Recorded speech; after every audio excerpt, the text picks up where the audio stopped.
მე-18 საუკუნის დასაწყისში, გორში, სავარაუდოდ ორი აბანო ყოფილა. ერთი მეფის, მისი ოჯახისა და დიდებულებისთვის, ხოლო მეორე საერთო სარგებლობის.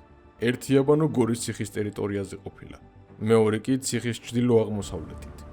უფრო მოგვიანებით, მე-19 საუკუნეში, გორში, ერთადერთი საერთო სარგებლობის აბანო ღამბაროვების კუთვნილ მიწაზე, ღამბარეულში მდებარეობდა.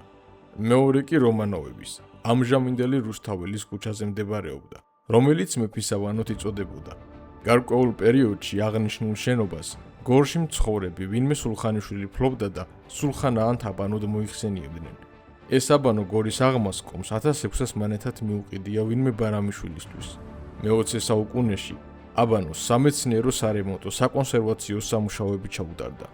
2015 წელს კი ეროვნული მნიშვნელობის კულტურული მემკვიდრეობის ძეგლის სტატუსი მიენიჭა.